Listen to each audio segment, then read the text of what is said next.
Well, hello everybody, and welcome back to a chat with castles, keeps, and clones. This is where we discuss everything in the Disney universe, from Disney to Pixar, Marvel to Star Wars, Muppets to National Geographic, 20th Century, Disney Plus, ABC, Hulu, and more. So, if you like that kind of content, we would love it if you would subscribe to our channel, hit the bell for notifications, and do like this post as it really does help us out. I am here with my cousin and co-pilot as always, cousin Rich. How are you doing? Hello, I'm good. How are you? I'm doing well, thank you. I also wanted to just say, if you are in the chat, we would love it if you would leave a comment and let us know that you are here. Um, But yeah, I got back from Disneyland last week. I'm getting really confused with my weeks. It was either last week or the week before. But There's a lot. yeah, I haven't been there since February. Isn't that crazy? Mm, It's just like I'm like, oh my gosh, and it was so nice to be back at Disneyland. Like it was crazy. Um, but yeah, I got a chance to go to the first Pride night ever at Disneyland. Like I've seen um, Disney, like acknowledge gay days by putting right. out like rainbow merchandise or whatever. To where last year um, Disney actually said Pride, and this year again with the Pride merchandise and and then Pride Night, and it was so fun. I was the first one to meet Mickey and Minnie at the first Pride Night ever. That's like historic, which is I don't know. I got all emotional. I got Oh, emotional about it, that's but always nice. yeah, they managed to make Disneyland into a family friendly gay dance club. I mean, Nice. you had all kinds of people there, from drag Right. queens to parents with children to, whatever. And it was just an evening of love. And I loved that. You know, Nobody was out, trying to do crazy things or whatever. It was just everybody wanted to just have a evening where they could all be themselves, and it was just I just got a really emotional, and I hope that they do it again next year. So Like on social, like it seemed very like fun and popular. So, mhm, mhm. um, how many? There was more than one night though, right? There Yeah, was there were oh, two nights, and okay, both of them were sold out. yeah, And yeah, it was there were a couple hiccups, I would say, with the character meet and greets where they had they Oaken and the Muses were like love and shove. You kind of just went in front of them and you had to like just literally walk by them, get your picture, whatever. And they weren't even letting people stop for pictures at first. Like you had to literally walk by, which was a shame. But yeah, it yeah. was. But that I mean that given the whole event, that was just a minor thing to me. So Right. It's yeah, hard um with these events because they bring out characters they never really do or have ever. yeah, And also Disneyland, especially compared to Magic Kingdom, it's small. Like hmm the walkways are definitely like small. So Yeah, congested really, really quickly. Anything like that, and yeah, it's gonna get crazy. yeah, So, definitely. yeah. All right. Well, go ahead and get into the news, shall we? So, Pixar's Elemental has earned 29.5 million in the film's domestic opening weekend. This is the lowest domestic opening in Pixar's history. Now, for me, I saw the film. I loved it. Did you get a chance to see it? No. Uh, I cried. My mom cried Yeah. during the movie. Yeah, I was worried. I didn't know if she would like it or not because I think one of the problems with this movie was the marketing. They should have marketed this as a like real rom com. I mean, it is a rom com. That's what Mm, it is. It's set up like a rom com. It's got the tropes of a rom com, but it's just really clever and well done the way that they did it.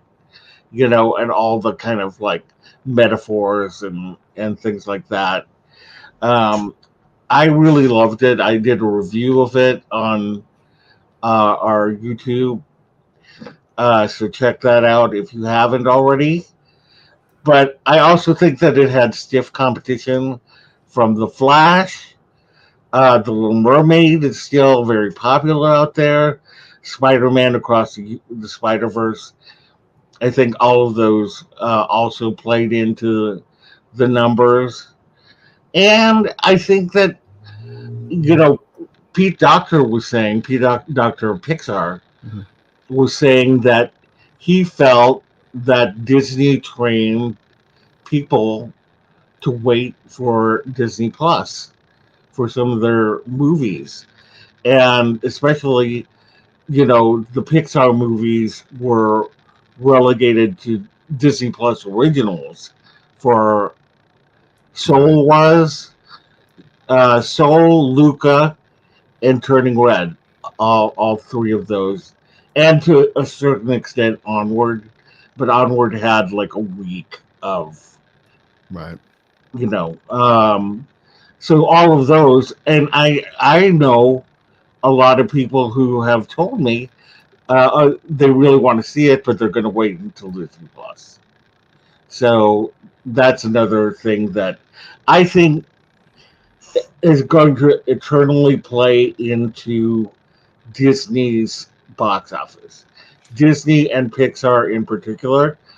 I think people will go to the movies to see Marvel and Star Wars, um, because those are big movies, and you want to watch those in the movie theater. But I think a lot of like parents who say, "Oh, okay, I've got like four kids.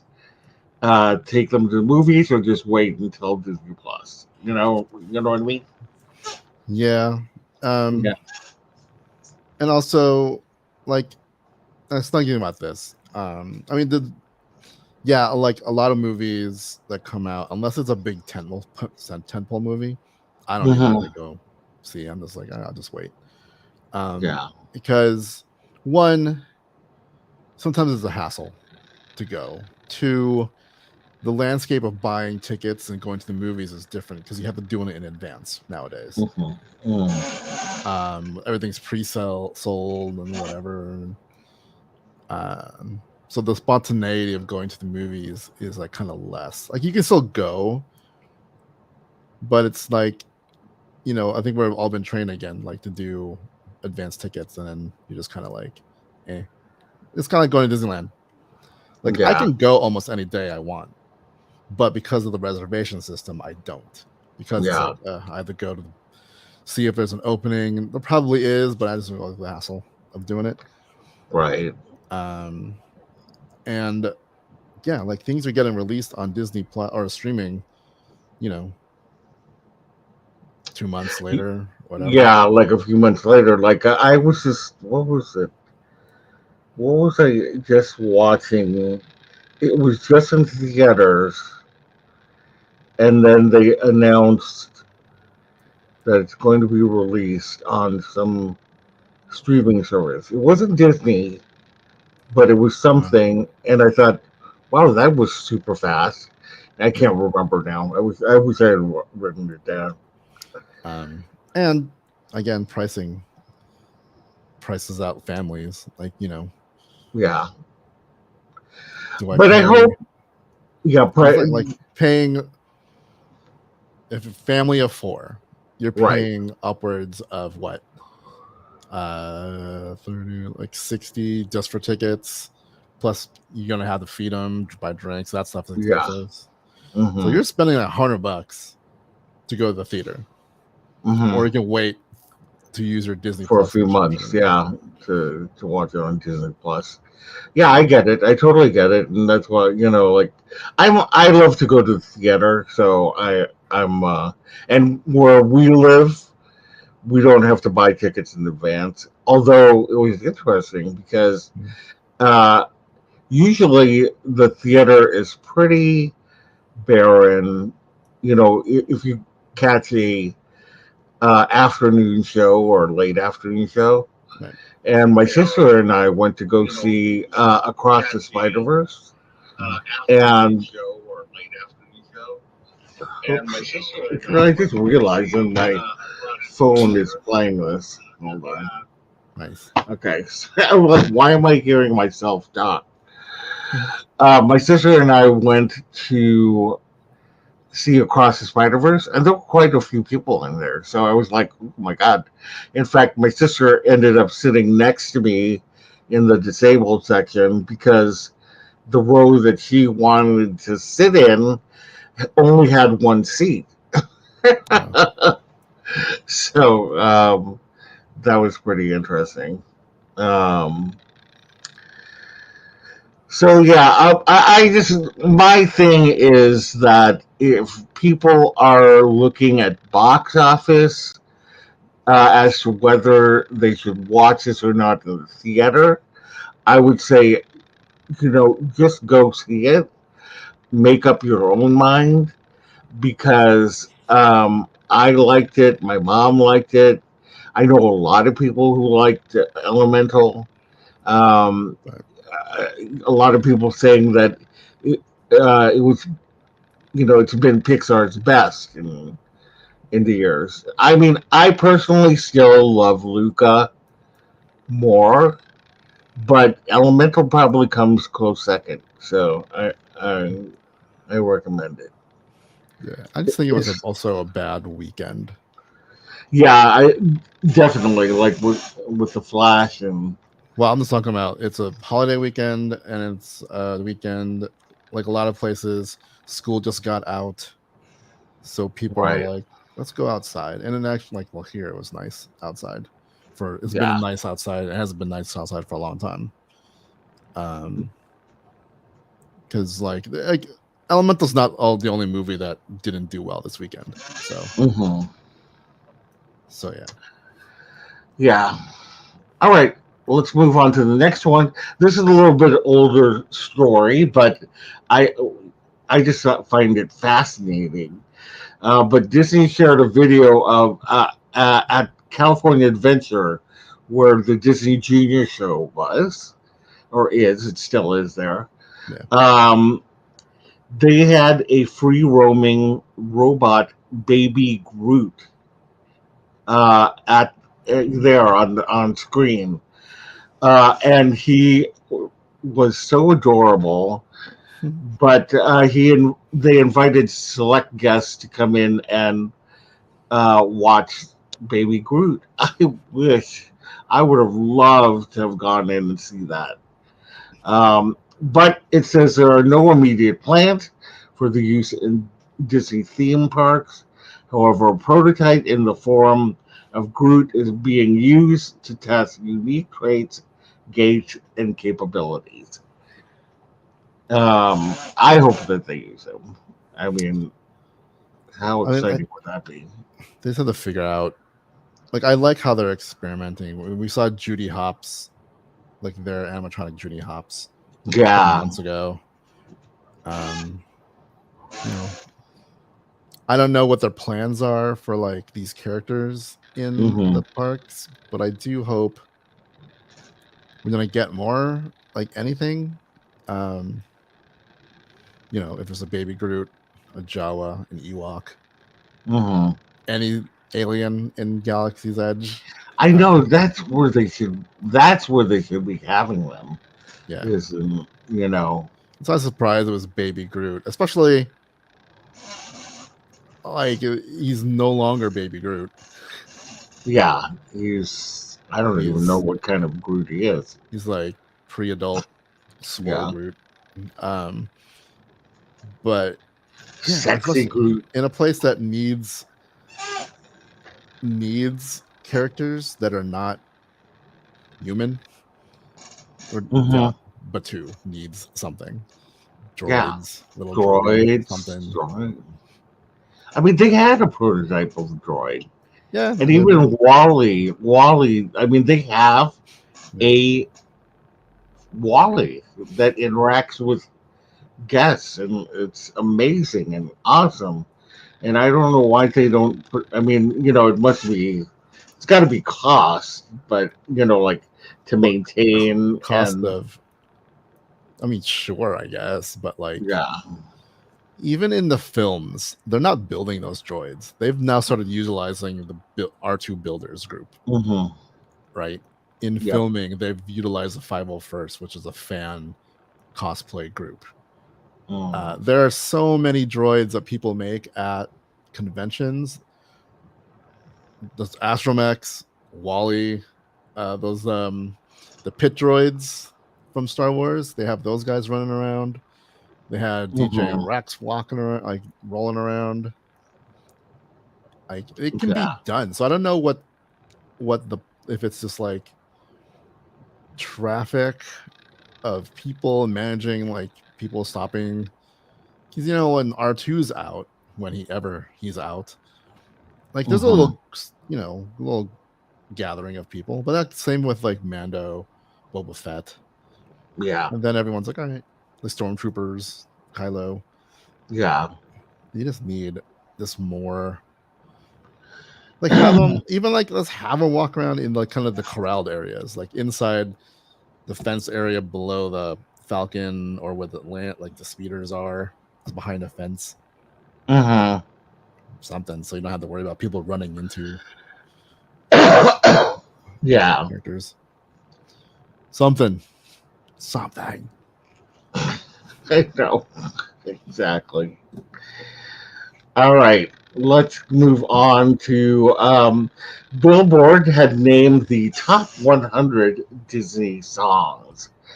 The list includes any composition from pop numbers to show tunes to instrumental scores that were specifically written for a Disney property.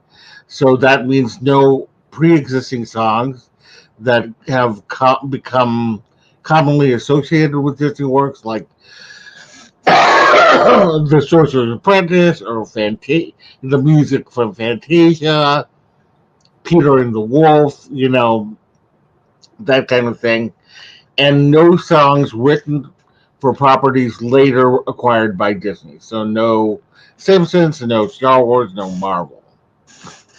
Okay, so here is the top 10, which is very interesting. Some of them I agree with, some of them I'm like, what? Yeah. Um, so, number 10, Breaking Free from High School Musical. No clue. Now, I, I mean, I don't even know how that song made it's more popular than We're All in This Together. I mean, I would not have put a High School Musical song in the top 10, but just in terms of, I'm surprised. I can think of a billion songs better I know. that should be on this list. I know, yeah, exactly. Number 9, A Spoonful of Sugar, Mary Poppins, definitely a classic. Yes. Number 8, I will admit I love this song, but I don't know if I would put it top 10. It's The Climb from Hannah Montana, the movie. I have no idea what that song is.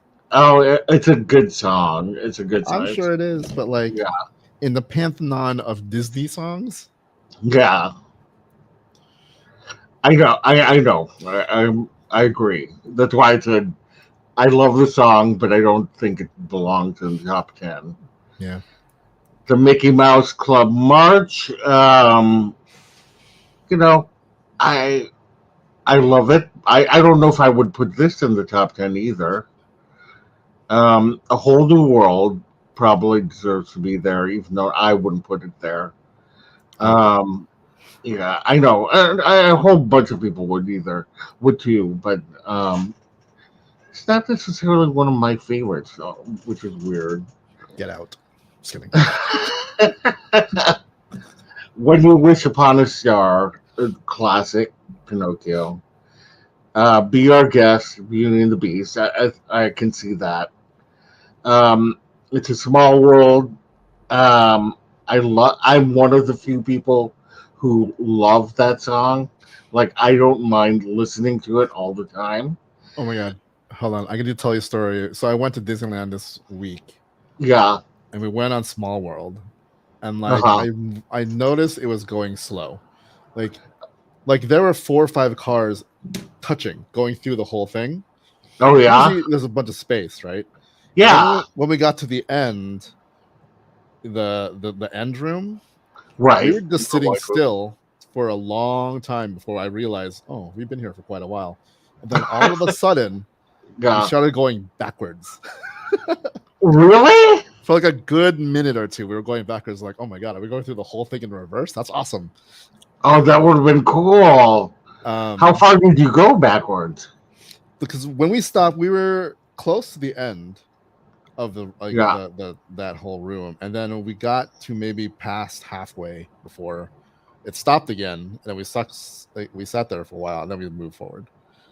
So it That's was the interesting. longest Small World ride I've ever taken, and the most strange because I'm like, oh my god, we're going backwards. And the That would have problem is, been I kind of wish fun. like I was fumbling for my phone because I've been on the ride so many times. I don't like take video of it all Yeah. the time. And so when I Yeah. kind of got my like phone, I was recording, but apparently I didn't hit record when I Uh, was going backwards because I've only had a second of it. And it was me like I must have hit it when I took my out of my pocket, yeah. and then I hit the record button and it stopped recording. So, Right. Of course. but yeah, it was pretty funny. Yeah. And also I don't mind this song either. I know some people hate it, Some but people hate it. So I wouldn't necessarily put it in the top 10 just because of that. eh, Um, Let It Go. Yeah. I mean, it's such a big song. I mean, it's yeah. So, yeah. And I would agree with Part of Your World as a number one song. I mean, it's one of the few Disney songs, interestingly enough, that I know all the words to. Because usually I just know the chorus or whatever. Right. I could never remember words to anything. Like I could never be an actor or a singer, uh, unless I could take my words on the stage. So you can do karaoke. Yeah, I can do karaoke, but I cannot do Like recite just a recital. off of the top of my head kind of thing. What Uh, did they say? What the criteria was for these? it's their favorite, Whose so favorite? it's not even a criteria. Billboard. Yeah, Billboard. Okay, They said that these like are their favorite. but like who?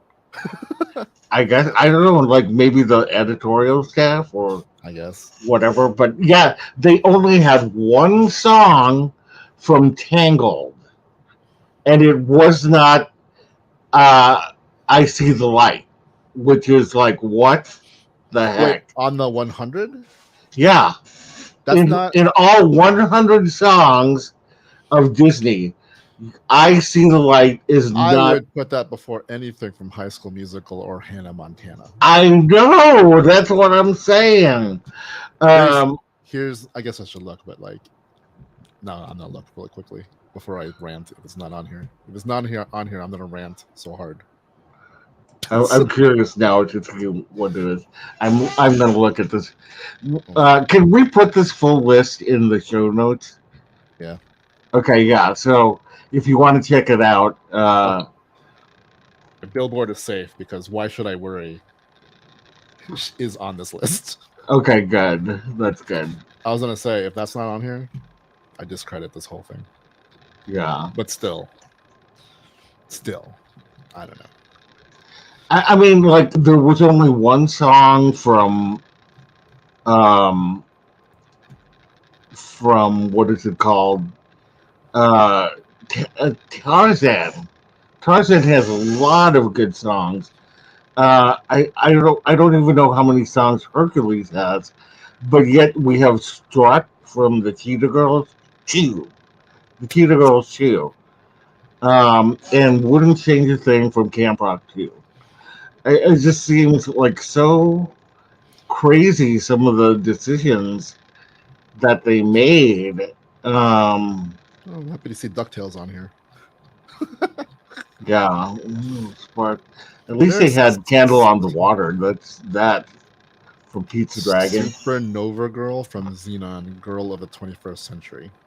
Is 23. It's higher than Whistle While You Work from Snow Yeah, White.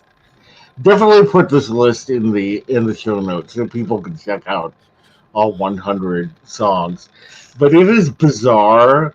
But at least they acknowledge it's a favorites list, because my list of 100 probably would be different than yours or different than some others. So yeah, I We should do I our don't top. even We know. should do our top 10 and fight over Yeah, them. yeah, exactly.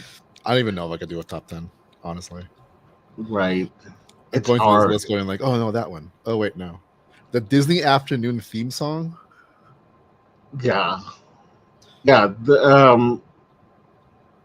It goes. Oh my god. is higher than Why Should I Worry? And I'll make a man out of you. Yeah, yeah. I'll make a man out of you. I want to What? be like you. Let's get together. All those songs I would, but yeah, there's too many. Mm-hmm. I can't do a top 10. This is It's like a all of them. lot. It's a lot. Oh, Jamie will be happy that King of New York is on here from Newsies. Yeah. I know. Anyway, yeah. Like Hakuna Matata's number 40. That's crazy. I know. I was surprised. Like Circle of Life, at least was almost top 10. And okay, okay. So, and I love Kim Possible, but Kim Possible's theme song is higher than Hakuna Matata, Super Califragilistic. Yeah, I have feelings about this list. Yeah. So anyway, all right. Well, let's move to the next story. This one I just thought was fun. This been. Oh, look, it's Pam. I just saw Pam. How are you? Thanks for joining us. Hello. Uh, I know there's so many. Remember me. That would be. It's That's a on good there. one too. I can't remember Yeah, what number it was. and It's in the you'll top be in 50. my heart definitely. Yeah. All right. So there had been a Muppets retheme pitched for a retheme of Rock and Roller Coaster at Hollywood Studios, and it was pitched by Muppet Mayhem co-creator Jeff Yorks.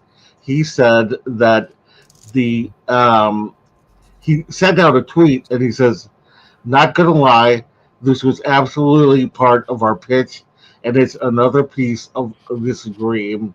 Fingers crossed that it happens." Hashtag the Muppets Mayhem. And so this is the co-creator of Muppet Mayhem.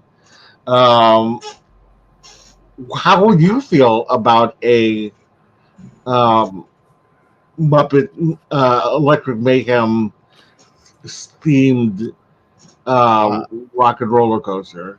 I think it's probably the best way to replace that Aerosmith. I I can see how they would do like the pre-show. I can see them in it. I can see how they're like the zaniness of those guys. mhm. So I can totally see it. It's not. It's more than a rumor because I know this. He actually the creator or the writer or whatever co-creator of the series did this. But Yeah, I've seen he some other tweeted. rumored kind of replacements, and this one makes absolutely the most sense to I replace would Aerosmith. die because I love the Electric Mayhem. Like it It's goes such a good Miss show. Piggy, Electric Mayhem for me in terms of Muppets. Um, Yeah, and like I just go ahead. I was just saying, like if you haven't seen the show, Yeah, it's really good. It's really good.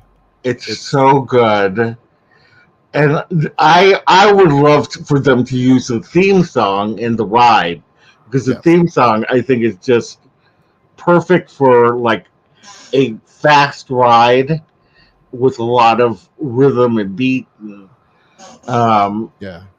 just so good. Or at the same, like I would also do kind of what they do with like Guardians, both Guardians rides, Yeah. Hmm. like random mayhem song Yep. during the ride. Also, I would take that. But yeah, like I can see one. It makes more sense to have the Muppets in a ride than Hmm. Aerosmith. um, Yeah, I mean, back then they want, Eisner liked to bring in different acts or whatever, but now there's so many IPs that they could use.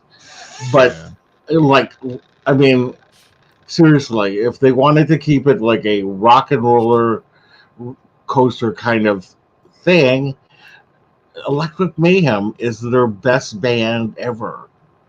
yes, and one there's no almost zero chance of ever being problematic because who knows what Mhm. the band members of Aerosmith could do. And Aerosmith gets like aged. Like it's no longer a Yeah, timeless kind of ride because now even going on it, you're just kind of like, oh, it's Aerosmith back from their days in the '90s, yeah, I know. and the relevance, right? But the Muppets are always They're always going to be relevant, relevant. Yeah. and like the Mayhem's such a like their style is so like yeah they do kind of oldies sometimes, but like they have their own thing, and like you can make them last. Like they're like I said, timeless. So Hmm. it's not. Yeah. It'd be hard for us to be dated. Like the only thing they can date that ride it would be just technology. Hmm. But just the way that ride is, it's a roller coaster. So you can do the pre-shows is the thing. Uh, Yeah. but yeah, I would. I hope this if they're replacing Aerosmith, which I think they should. But I Hmm. don't know I don't know what the contract is with those guys. Um, I would hope they would choose an IP that makes sense, and this out of any IP makes the most sense for a rock and roller coaster. You can keep the name Right. like the Mayhem's rock and what's it called? Aerosmith rock and roller coaster, I rock and think. roll, Yeah. whatever. Yeah, I think it's called Aerosmith. I know. I think it might be called Rock and Roller Coaster featuring featuring Aerosmith, Aerosmith. I think.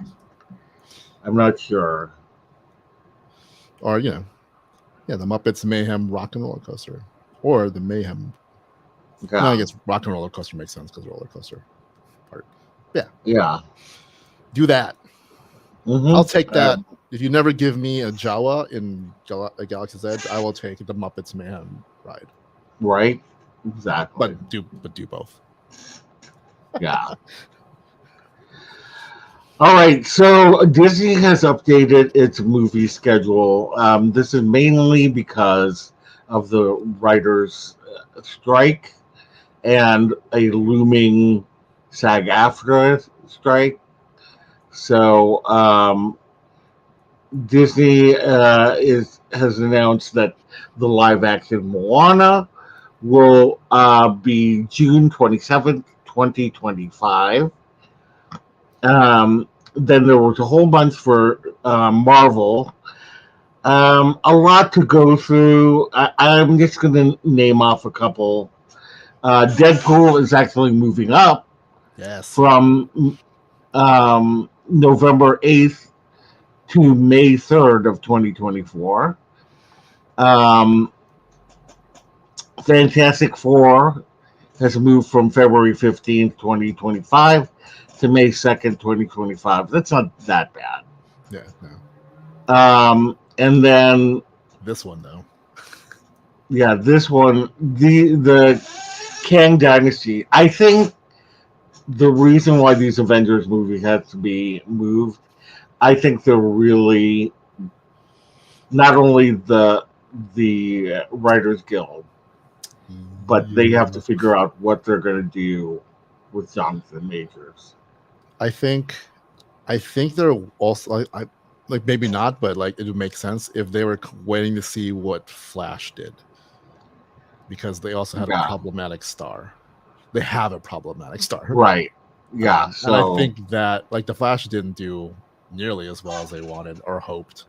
right. And the discourse that I've seen, even though a lot of people think it's good, Hmm. people are just like, but I'm not going to watch a movie with Ezra Miller. Right. So Jonathan Majors is another one, and like his situation, like it hasn't gone to any kind of trial or whatever, but the stories surrounding it, even coming from his own camp, Yeah. doesn't really paint him in a good light. So Right. Right. I wouldn't be surprised if they need to somehow change. Like it's early enough, I think, that Yeah.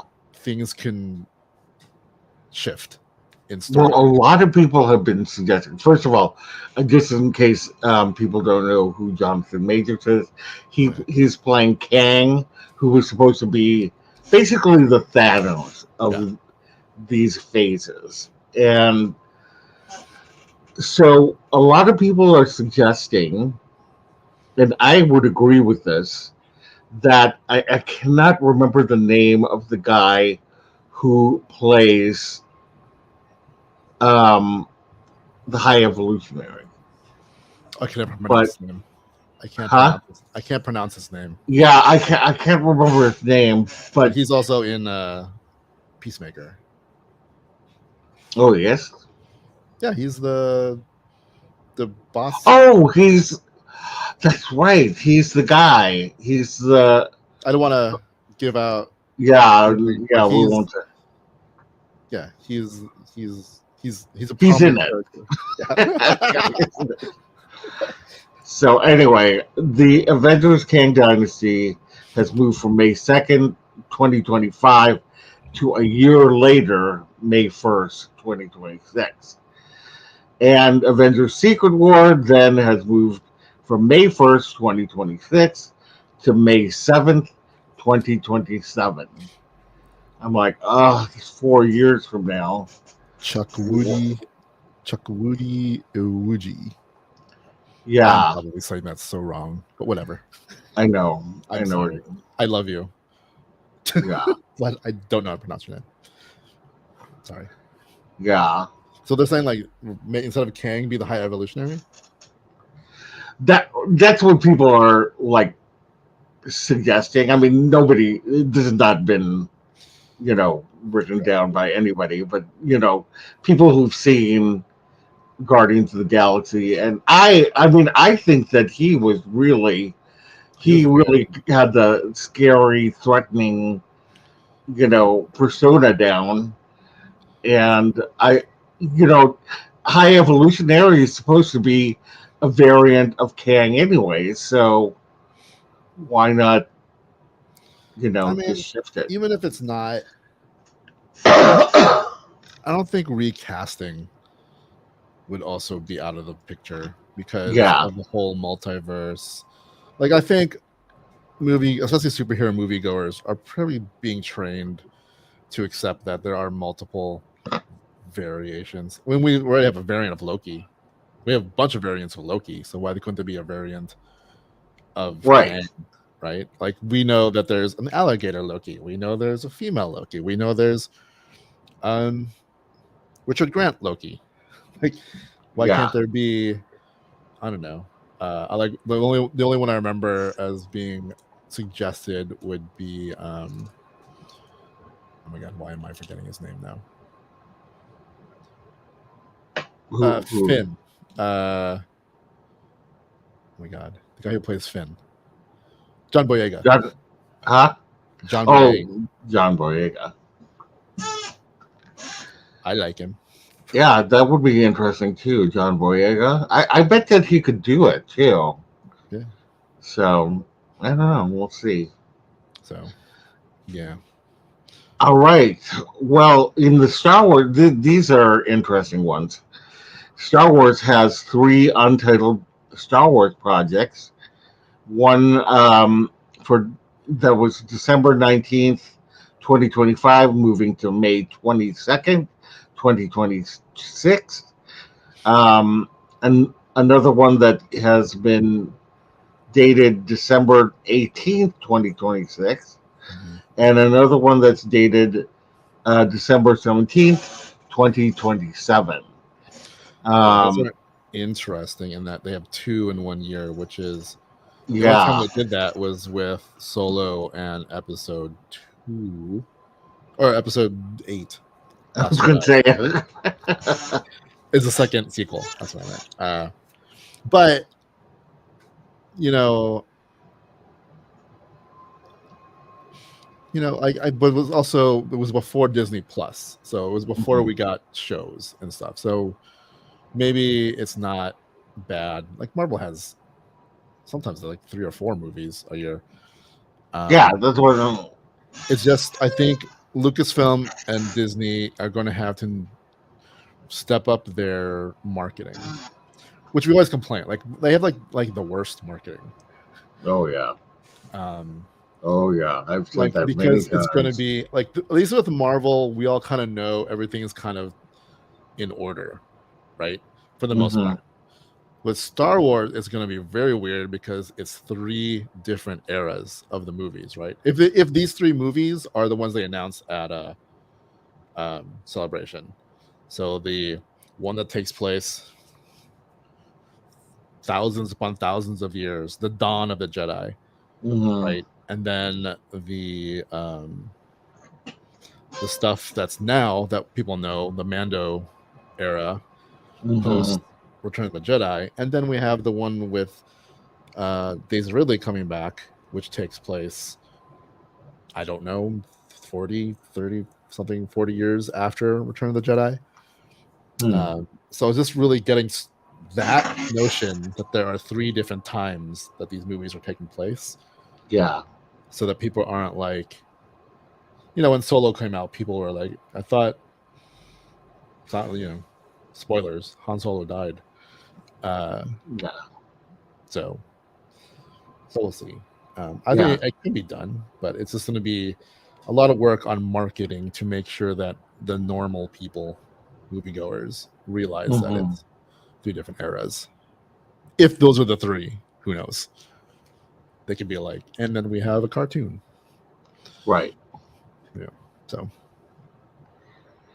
All right. And then finally, over at 20th Century, an untitled Alien movie for August 16th, 2024. Then the Avatar movies. Avatar, each one has moved up at least a year. So Wow. Avatar 3, yeah, December 20th, 2024 to December 19th, 2025. This is apparently a decade after the first movie. Then Avatar 4 moved to December 18th, 2026 to December 21st, 2029. Good Lord. I know. And then Avatar 5 has moved from December 22nd, 2028 to December 19th, 2031. God, that just sounds like so long from now. It's crazy. And that's almost a decade from now, That's like 8 crazy. years from now. So, Dude, I'll be almost 60. I know. It's We're going to be crazy. old, LJ. Yeah. We are. We are. We're old now. Yeah. I don't even know how old will I be in 54 for fast. I'll be 60, 56. 61. I'll be 62 years old. Oh my God. Are we gonna be watching movies like normally, or is it gonna be like? I'm just waiting for Disney Plus. I mean, like, I mean, we'll talk about a little bit about Apple later, but it's like, are we Well, gonna? actually, I removed that one. I removed that one. Like, are we gonna I start? Are we watching movies on like different ways in 2031? yeah. I don't know. Maybe. Yeah. I mean, because they're just so people know what we're talking about. Uh, there was a story that Disney has now a partnership with Apple, where Disney Plus is going on their new VR glasses, and I just took it off just because it's an old story, but also because I mean, basically, these glasses are 32, almost no, almost $3,500. So it's not. But I know Yeah, someone who's that's gonna a buy them. lot, huh? I know someone who's gonna buy them. Do you? He's already planning. He's gonna be one of the first. You? Not me. So I Oh, know somebody who's ready. They have a plan to get it. So wow. I mean, like, good on you if you can get it. I mean, if I had the resources to get it, I would do it. But yeah, it's going to be interesting. The thing is, like, yeah, by 2031, will we be looking at anything? That those glasses will eventually become $100. You know what I mean? well, yeah. Then people are gonna end up being able to create similar from other companies, right? Right, exactly. And That's why they're going to eventually become $100, because that's the way things go. Eventually, the kind of media for the creme de la creme eventually filters down. yeah, So, yeah. we who knows? In 2031, we may all be, seeing things in a certain way. Who I mean, like knows? Ready Player One. Yeah, exactly. All right, so Disney Plus is going to debut 20 new restored classic shorts starting in July, and they'll go through the year to October or something like that. I can't remember, but they'll start on July 7th and feature stars like Mickey and Minnie, Donald and Daisy, Goofy, Pluto, Chip and Dale, and what I'm particularly excited about is Oswald the Lucky Rabbit. They're going to be putting a couple of Oswald shorts on in September. Trolley Troubles and All Wet are a couple of Oswald shorts. So that's really cool that they're including those in there. Um, and there's just a full list of them up until October 6th. So Skeleton Dance is in the first wave, which is really cool because Skeleton Dance is kind of the first short that they did the syncopation of sound and animation to they animated to the syncopation of sound, like Steamboat Willie was the sound was added afterward. So Skeleton Dance went the other way around, and that became the standard for doing animation is syncopating the animation to the sound. So that's definitely a very historical one, but there's a whole bunch of them.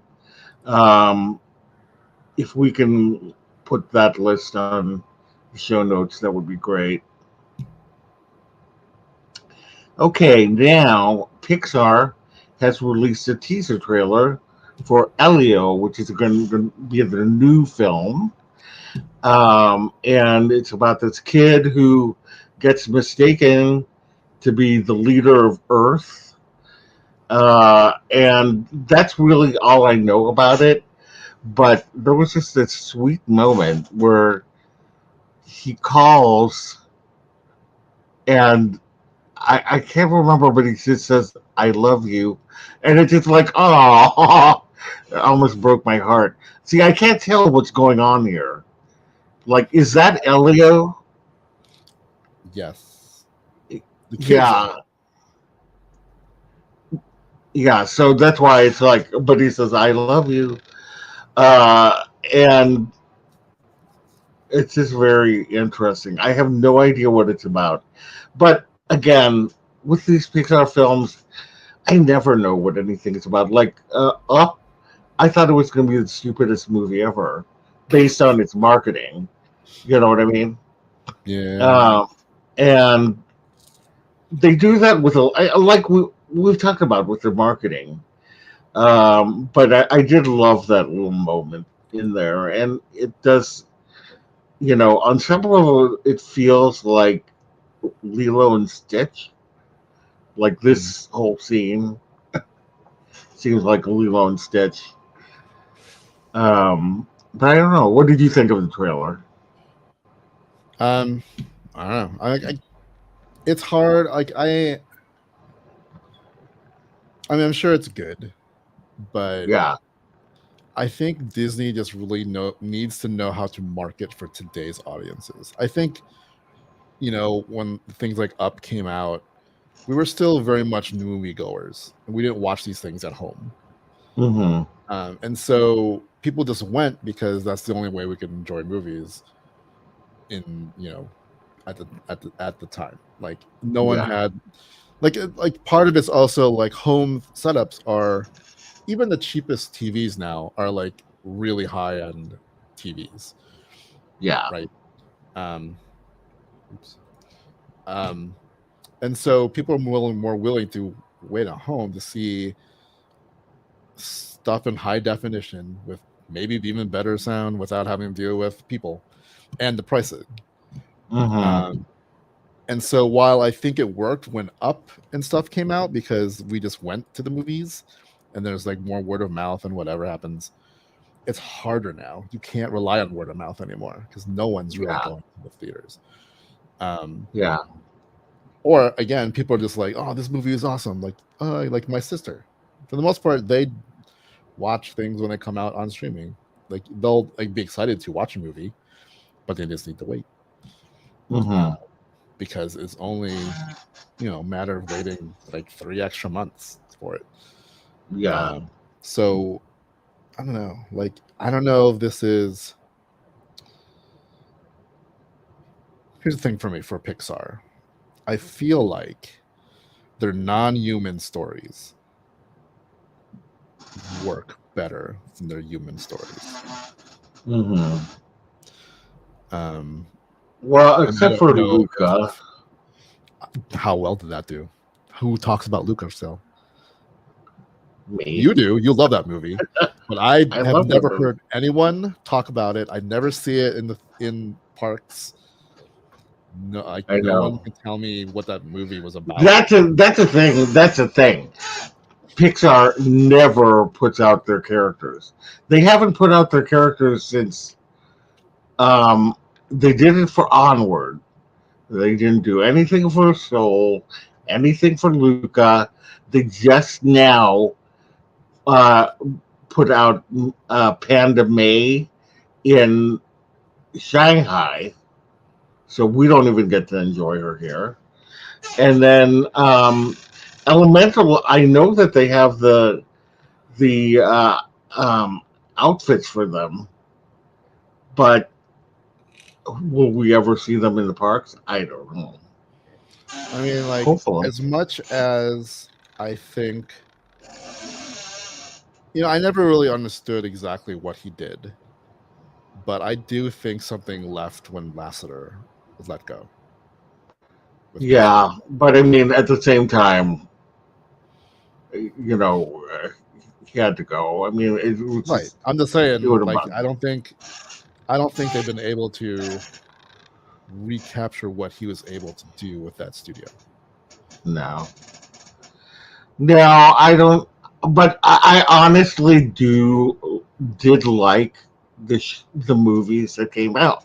Even Yeah, so, you do like like them, even though I but I'm just talking about in the grand scheme of things. No one ever talks about anything from Onward on. yeah, I know.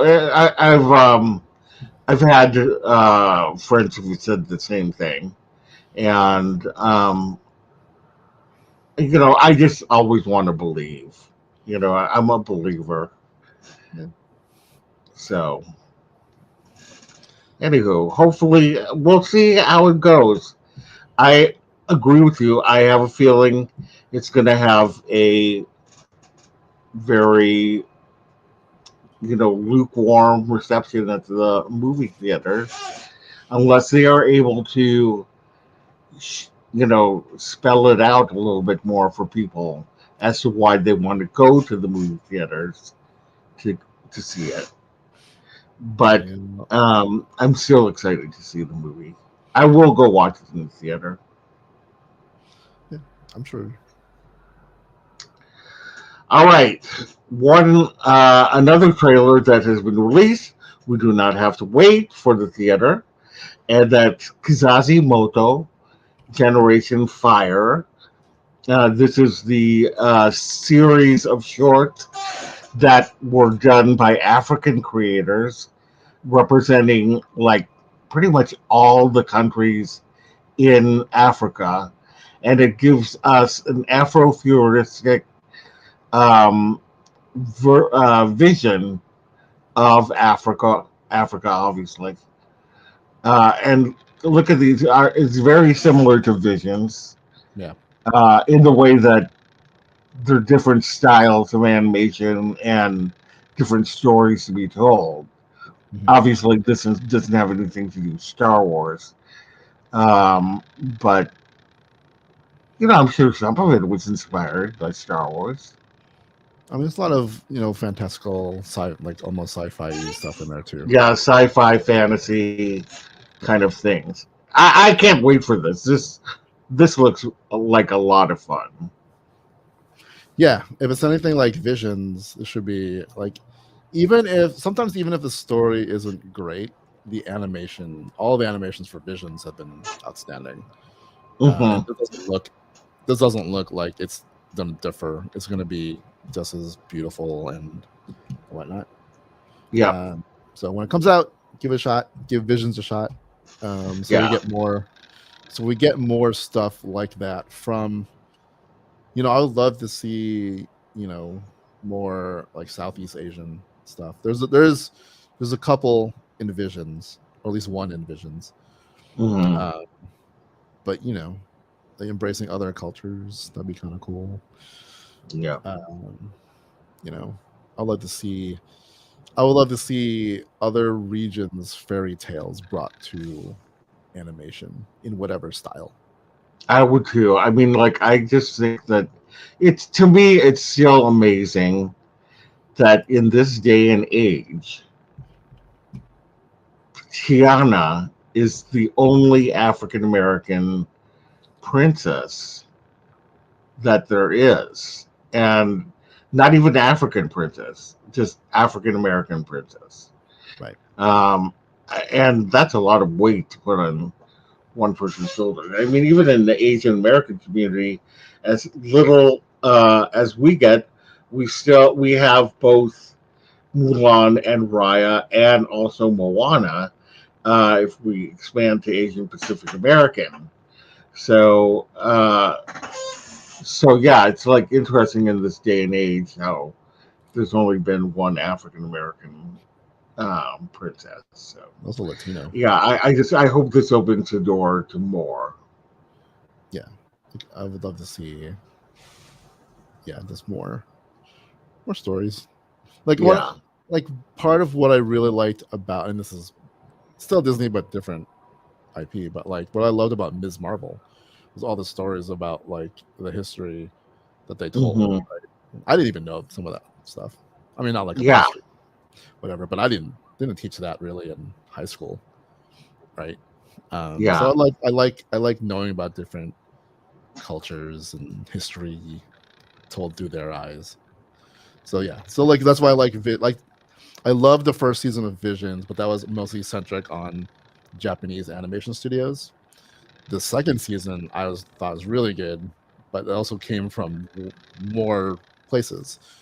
Uh, yeah, definitely. like I would also love to see them do that with Marvel.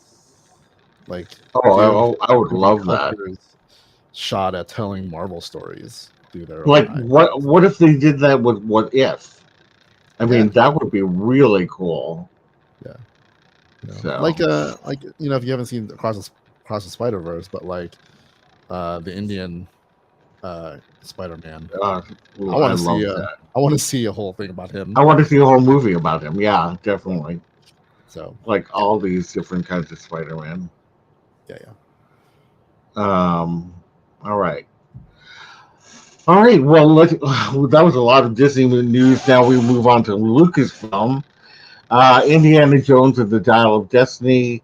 The box office tracking has it at 60 to 70 million.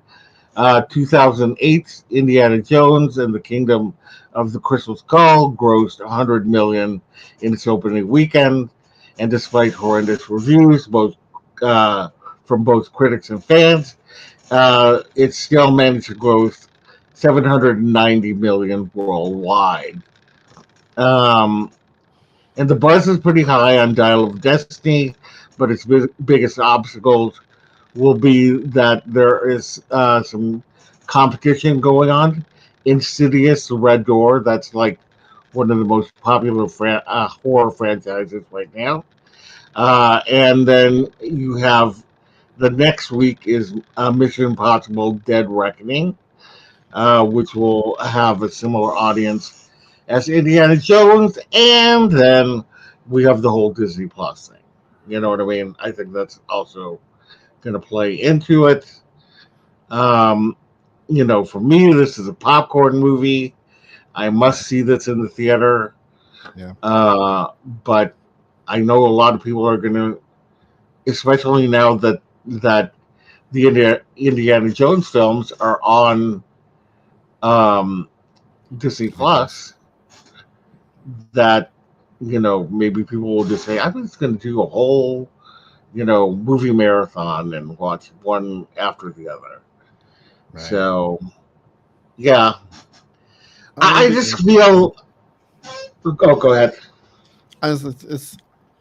I always feel like the movie landscape's way different now, post pandemic.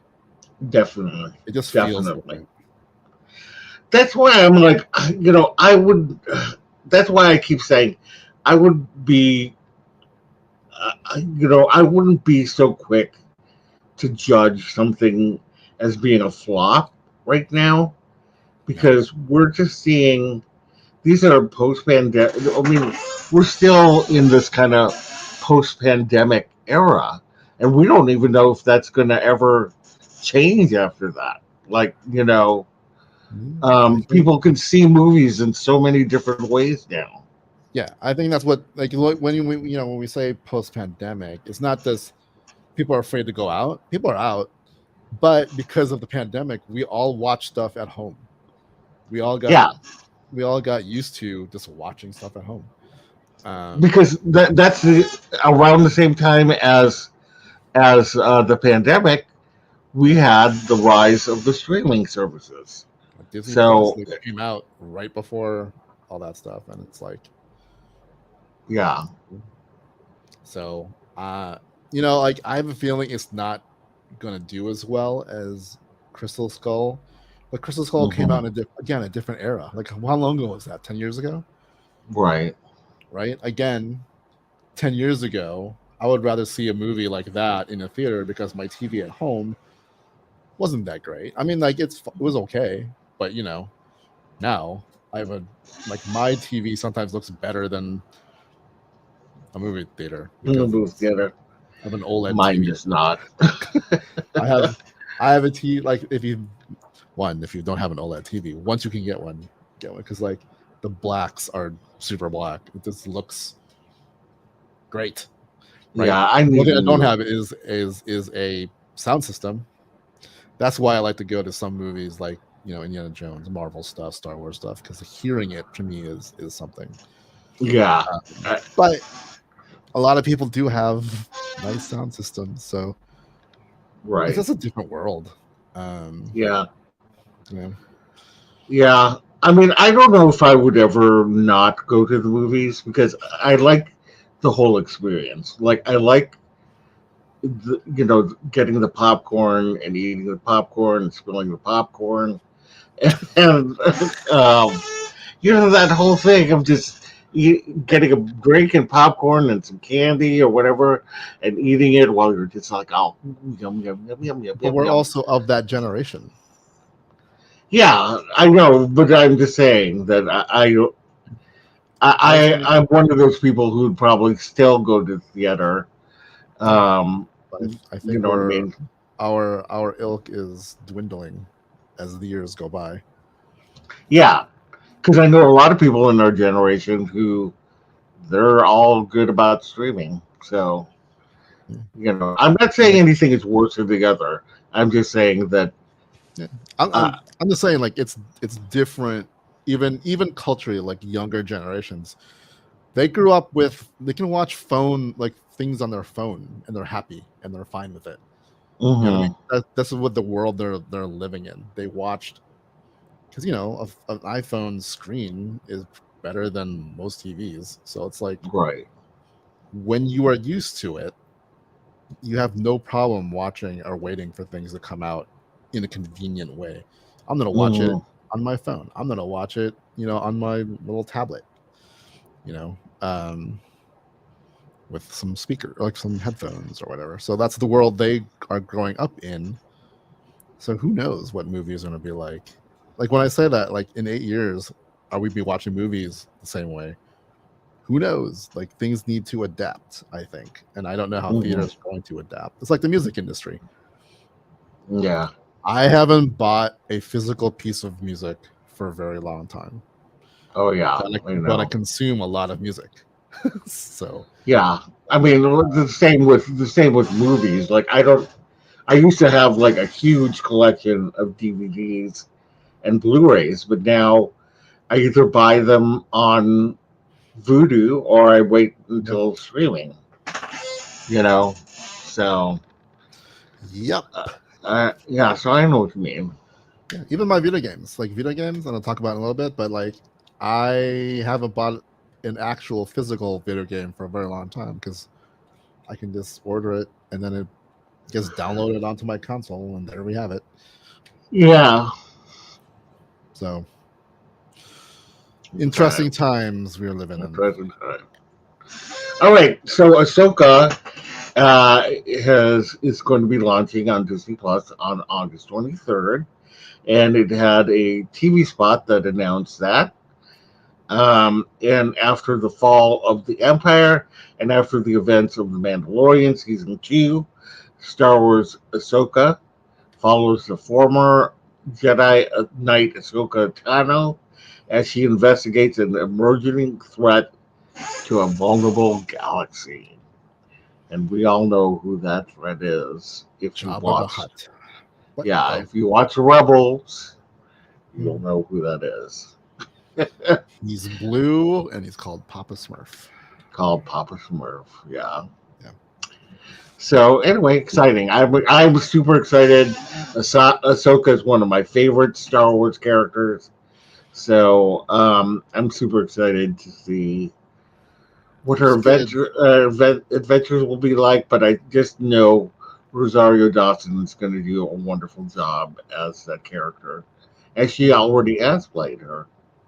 Yeah. What's the next Marvel movie coming out?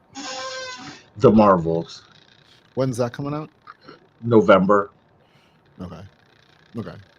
Yeah, It's so weird. We don't really have a summer I Marvel know. movie. Yeah, It's I something, think they're slowing them down for sure. right? And It's then weird. now with the Kind of gets writer's funny. strike, yeah, But it's good. Like, look, we have Secret Invasion starting tonight at midnight I Pacific time. know. God, So that's, I don't know how many episodes there's. Six, six. I think so. I think six. So there's a month and a half, and then that'll take us to mid-August, and then a week or two later we'll have Ahsoka. Yeah, So very yeah, we'll be here cool. before we know it, and then yeah, whatever. I don't know what's coming in fall besides Marvels. I know like Mhm. X-Men '97. I think it's coming out Yeah, in fall. I don't know what else, but yeah, yeah. I'm so confused about when anything is being released now yeah, because I they remember. keep shifting the dates and all this jazz. So, Yeah. anywho, Do you want me to all do this? right. What? You want me to do this one? Yes, I would like you to do this one. Uh, in video game news, I like obviously I'm a video gamer, so but there's a new video game coming out from a company called Ubisoft. It's one of the major video game companies, and it's a game called Star Wars Outlaws, and they debuted the trailer for it, which I will sync up here. But this is its first single player open world game. I mean, that looks amazing right there. Yeah, it takes place in between Empire Strikes Back. There's Han, Empire Strikes Back, and Return of the Jedi, and does not feature a Jedi. So you are a young woman who is a scoundrel of sorts with her little pet dude, which now I hope they sell in Galaxy's Edge. Oh yeah, So that's her little companion. But yeah, it's basically kind of like you're a rogue element. Gets mixed up on stuff. So I'm looking forward to it. The trailer I thought looks good. There's also a 10-minute gameplay trailer which looks pretty good. Hmm. But yeah, like so after the Jedi games that are really popular now, this is a game where you are not a Jedi. But it's open world, so it means you can explore different places. You actually get to fly her ship also and take place in space combat and whatnot.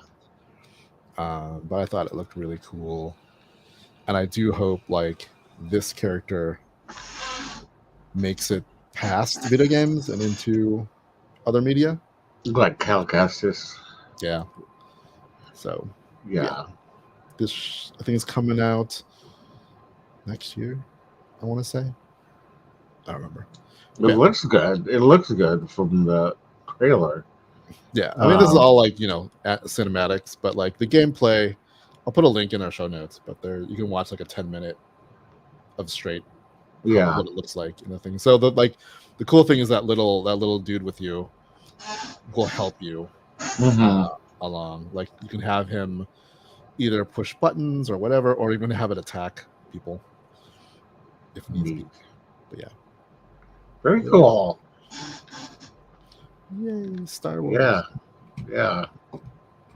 It's good. It's good. I mean, the more output from Star Wars, the better. Yeah, and the actress playing the Blade lead character is a Latina. That's Can't remember her cool. name though, but she looks like her. So there's a chance if they ever bring her to live action that she can play her in an actual live action, kind of like like Sabine. Well, I'm saying like in video game, like Cal Kestis is played by Cameron Donahue or something like that. Monahan, Monahan. who looks like the character, so he could definitely play that character in live action, and the actress who plays this one can play her in live action. Yeah. Yeah. All right, let's round this out with the Marvel news. So Sony released a trailer for Kraven the Hunter, and that was mainly because it was leaked Is that why in it came out? advance. Yeah, they leaked it, and then they got everybody to pull it. But I think enough people had seen it that they just went ahead and released the trailer. Yeah, I'm not gonna Um, play it. It's a okay, little graphic. It's it's what? a little graphic. Yeah. Oh, yeah. This is the Red Band trailer, Yeah. and yeah. I mean, it's like got the kind of Deadpool violence, but not as cartoony. Um, I don't know how I feel about it. The trailer. I Kraven is a villain that I initially thought was a joke, but then I've come to really like him, Mm-hmm. and I really wanted to see him in the third Spider-Man film, because Spider-Man was wanted by the law, and I just thought it would have been a really interesting thing to see him kind of take this up as his own, mission to hunt down the spider. Um, so they're doing it in a different way, and I don't know. I'll have to see the film, but it'll be interesting to see how it does box office wise. My thought is that, like DC, Like they what? don't like DC. They don't forward think their movies. Yeah. Craven being this violent, I don't know how you bring this into if they keep using Tom Holland. It's such a tonal difference that, like, Hmm. like at least with Deadpool, there's this comedic aspect of it, and they can spin it, Yeah. right? But this is such a like, I mean, it's red band. It's a red band trailer, right? That Hmm. tells you something. He's ultra violent. There's like something like I just don't know how those two characters will mesh Yeah. together. Um, unless they start doing really dark and violent Spider-Man movies, or Craven gets dumbed down to match a tone of a Spider-Man movie. So again, I just don't like. I don't see how the Spider Verse at Sony works. Yeah. I If that makes know. sense. It's just so sad because they make so much money off of Spider-Man Yeah. that I don't think they're ever going to give him back. You know, unless Disney pays some exorbitant, Certain amount of money. yeah, amount of money. Yeah. The only Um, I think the only way is like if they're non Marvel Studios movies, just always tank. mhm, Like I'm sure this will have its audience because people, people who like the Snyderverse maybe would also like right. this kind of thing. But I'm just like, it could be a good movie, but it's not a movie you bring into a franchise. Yeah, So, it feels very Morbius, yeah, Morbius in a way, and that's not going to help it. yeah, Um, like if it felt even Venomy, then I could say yeah, because Venom tends to be more popular. But even then, the Venom films are not that great. So yeah. And like my question, like, do we come out of this movie really, really solidifying that this is a very evil person or an evil like villain, or is mhm. he like, you know, Punisher? I guess is an equivalent. Like he does really violent stuff, but he's kind of the anti-hero hero. Mhm. I don't want him to be the anti-hero. Like I don't like from what I saw in this trailer. He just seems Yeah, very he's done too much violence to be that. yeah, you know, Yeah, and he's a hunter, so I don't want him to be. I don't.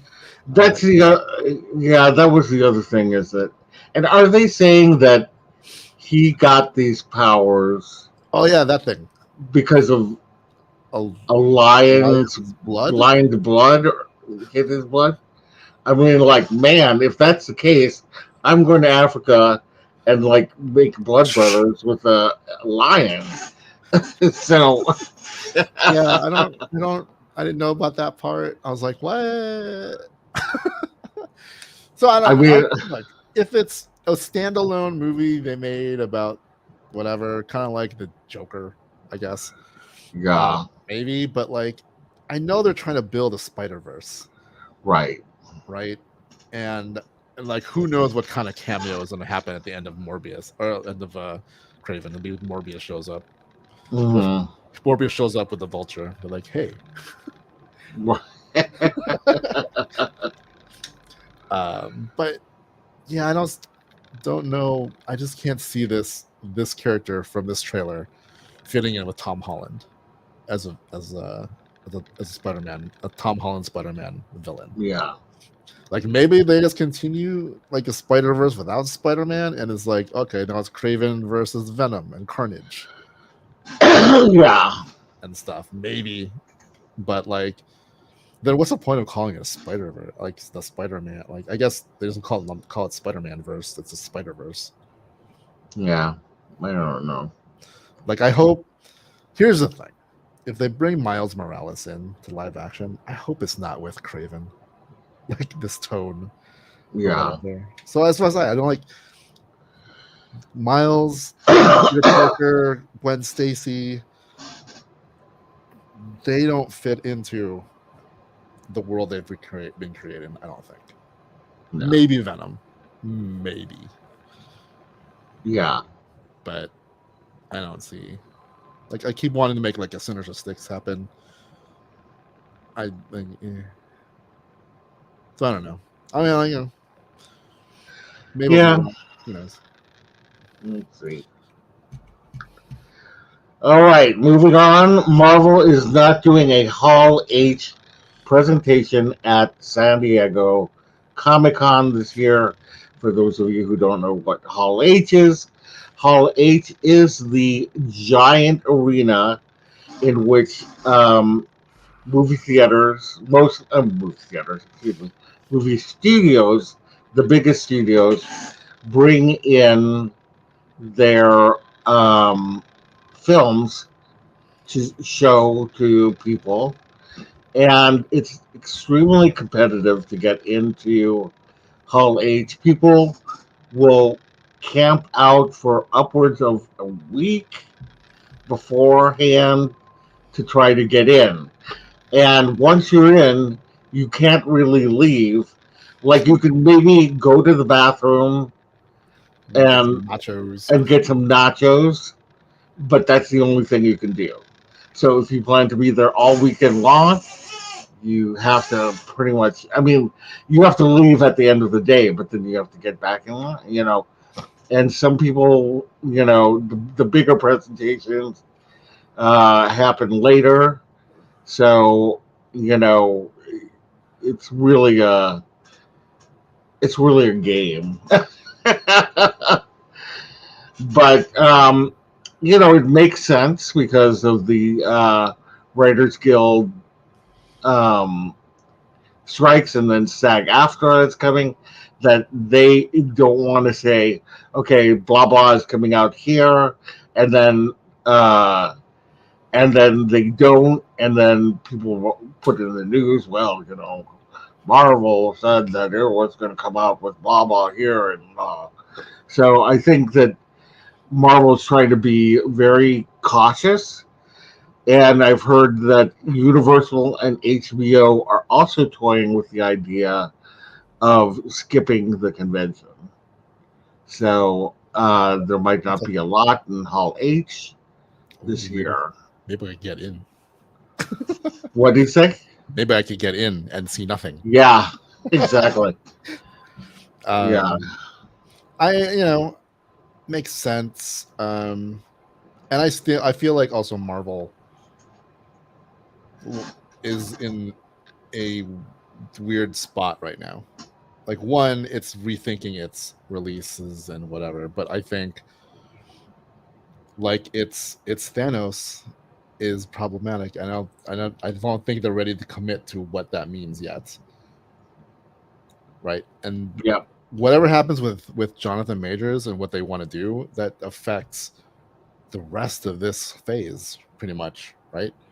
definitely. So like I'm really curious what they're going to do with Loki season 2, if it becomes if they learn anything from the Flash movie and Ezra Miller, Right. right? Yeah, that's going to be interesting to see what happens Yeah. in that. I Because that's I cause that's from what I understand, it's coming out when they say that it's going to be coming out. yeah, so we'll see, but like yeah, with the strike going on, a lot of things are halting. So Mhm. man, it'll be interesting to see what Comic-Con is like this year. Yeah, Because who knows? Like I was hoping maybe DC would do something, but I don't even know if they're going to do that, because usually DC for the past couple of years has done its own thing where they announce a lot of stuff on their own. They call it DC fandom. Um, yeah. so, and it might be still too early for a lot of that stuff for them too. So I don't know. Uh, oh yeah. Well, I never go to Hall H anyway, so Why not? I mean, it's too much of a hassle. It's been too much of a hassle past couple of times. So Right. It is so hard. plus everything gets leaked on YouTube later anyway, Yeah, it's so true. right? So I'm fine with not having to camp out for a day and then sit in Right. that room with other nerds eating popcorn and nachos and hot dogs, and then by hour 6 you're just like, I, I just want to take a bath. Yeah. But anyway, yay. All right. So this next story I put in here, just because like I didn't even think about this about the Incredible Hulk. The film has reverted back to Marvel Studios. I believe the film rights have reverted back to Marvel Studios, and the right and they were reverted on June 15th, and the very next day they put it on Disney Plus. And I just thought, wow, that was quiet. Right.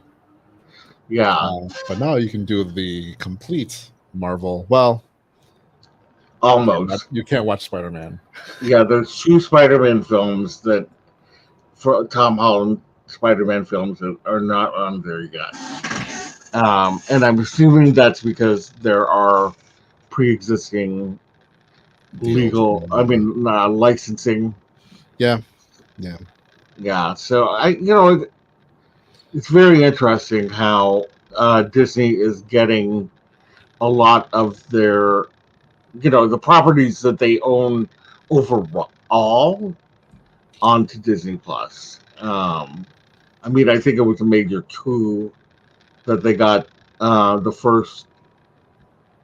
Is it the first two or three Spider-Man movies, and then Amazing Spider-Man and Venom? I want to say, Is it? and also um, Homecoming. Yeah. That was the other one. So anyway, that I thought that's cool. That's cool. That a lot of these rights are reverting. So I mean, there's still a lot of movies that Marvel has not announced that hmm are projects. So now that if they do have the film rights, maybe they can do a proper Hulk movie yeah, while they still have while Ruffalo is willing and able to do stuff. yeah. I don't think that Ruffalo wants to go anywhere, fast. I think he likes having, the Hulk. Right. Um, and I think that that's great. I mean, who knows? Maybe we'll have like the Hulk, and if rumors are true, Red Hulk, She And Hulk, then and they also just introduced Scar and in Scar. She-Hulk, Yeah, and like we've what got are they? She-Hulk. Like they introduced him, so where are they going to use him? Right. Yeah. So maybe this was. I mean, like you said, the next day they had Hulk ready to go. So it's not like they were Hmm. just sitting on. Like they planned that. Yeah. So maybe there is something. Like I said, like a lot of the when they did the whole timeline for phase 4, 5, and 6, or whatever, there are a lot of gaps. So Hmm. maybe we'll finally get a Hulk movie that I like. Well, I mean, I liked the Edward Norton one. I did too. I don't know why people, like they make it sound like it was the worst Marvel movie. I liked it. I thought it was I liked good. it better than the Eric Bana one, definitely. Yeah, well, way better than the Eric Bana one. I'm still trying to But forget the Eric Bana one. yeah, I like parts of it were good, but like the ending was just it anyway. was it was too. I think it was like too tongue in cheek. Um, that you would want for a Hulk film. So the only thing that I loved about the Eric Bana version was what's his name as Thunderbolt Ross. I can never remember his name.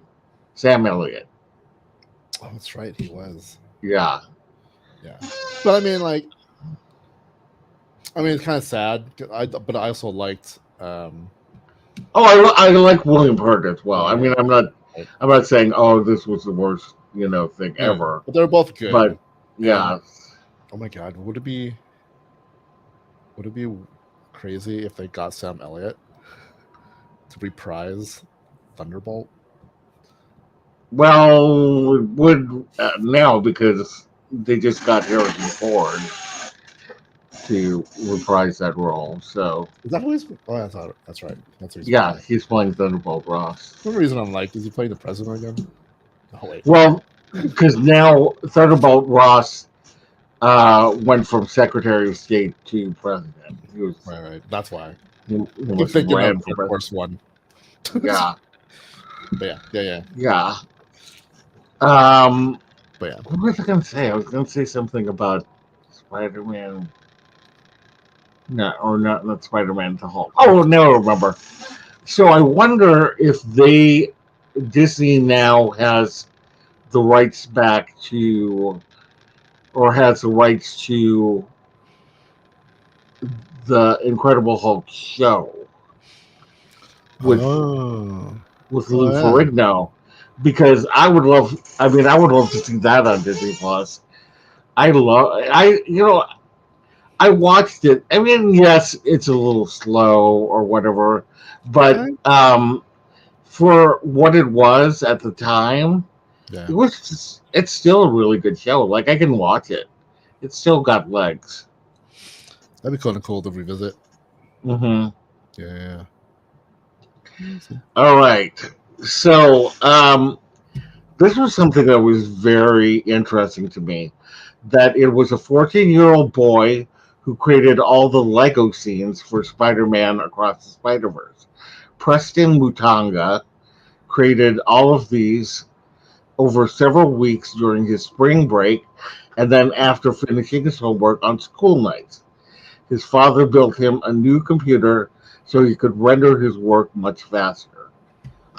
I mean, how cool is it, first of all, to be a 14-year-old kid and doing scenes for a major motion picture? Yeah. I mean, that's crazy. Um, I mean, it's good. Like, I can't even. I don't know how yeah, he did it. yeah. Honestly. I mean, it's crazy. Like all of the stuff he did.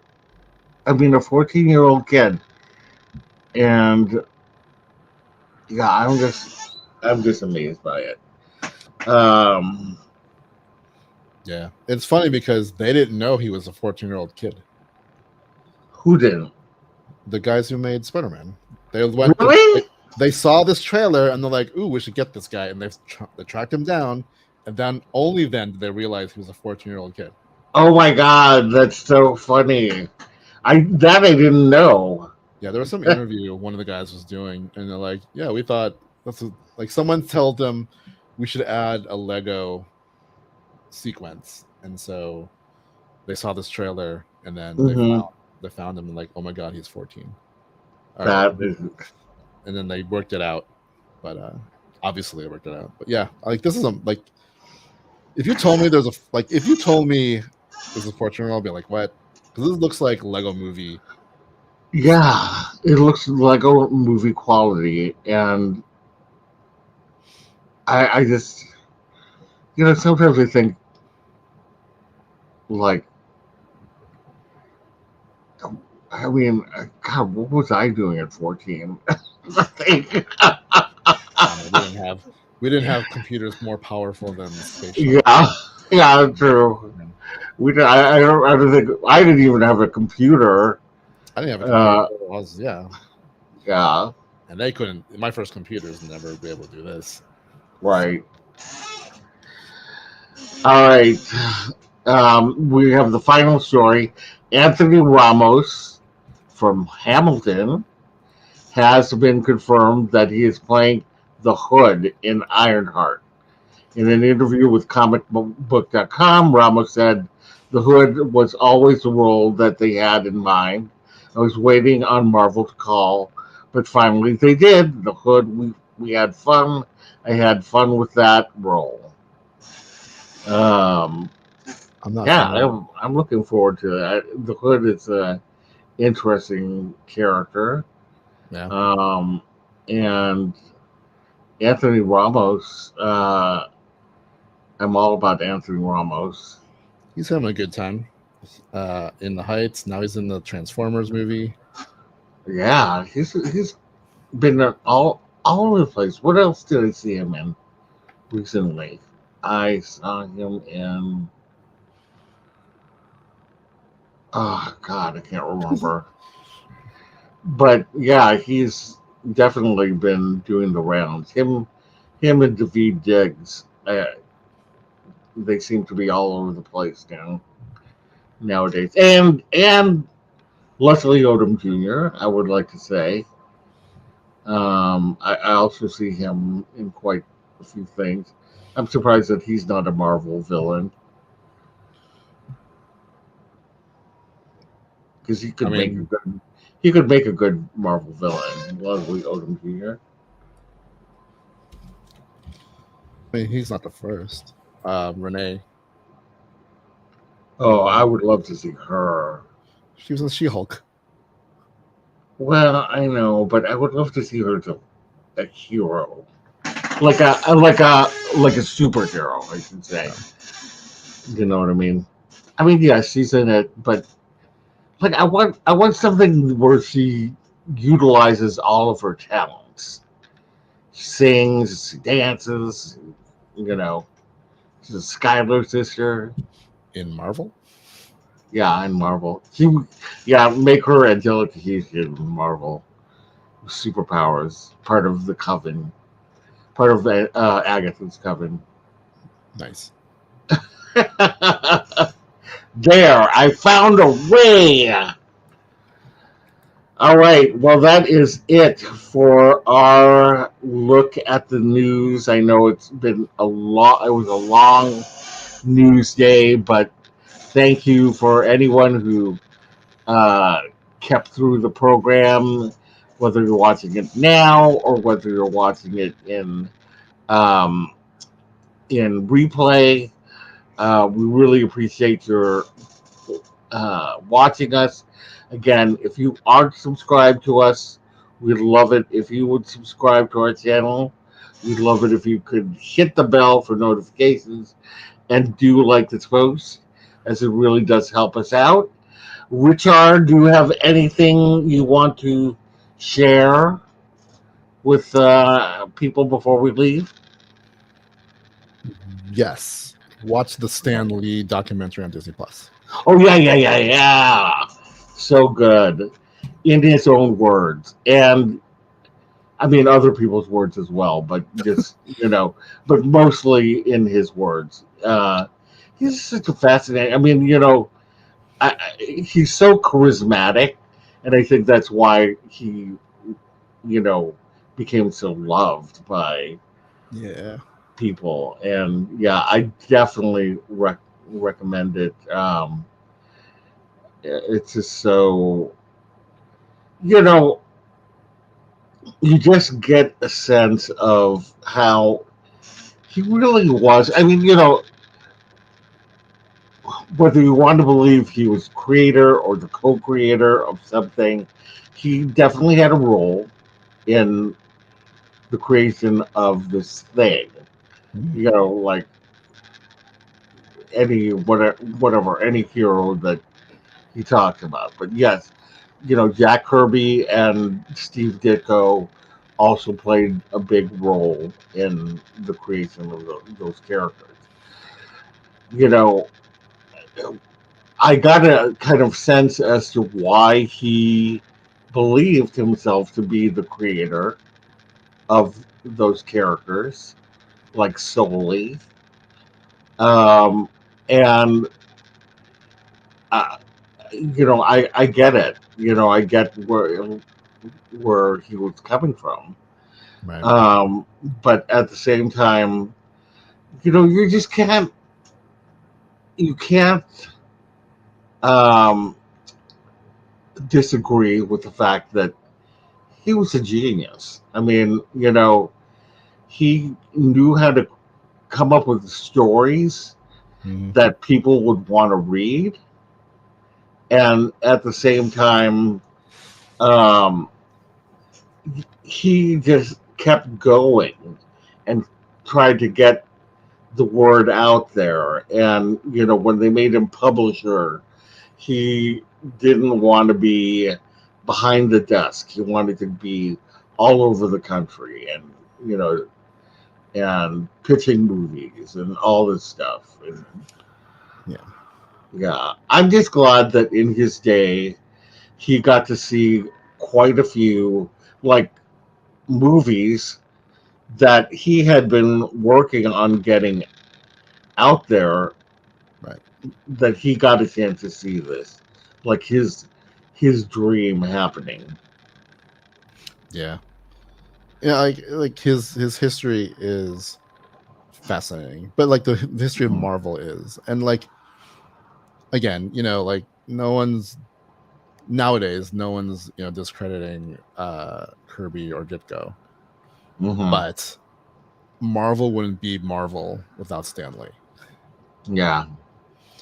That as much talent as Kirby and Ditko had, and obviously they did. They brought these characters to life. Mhm. Um, it's Stan who made Marvel what it is Mhm. in terms of he was he's Excelsior. He's Make Mine Marvel. He's the Merry Marvel marching Right. thing. He, he That's him. he was just so charismatic. Like I just remember, you know, just hearing his voice and seeing what he wrote and things like that. Just even seeing his name, Yeah. brought joy to my heart. Like, created by Stan Lee or Stan Lee presents. Um, that that really brought credibility to those characters. And a cohesion to those characters that is unlike DC. You know, Yeah. Yeah.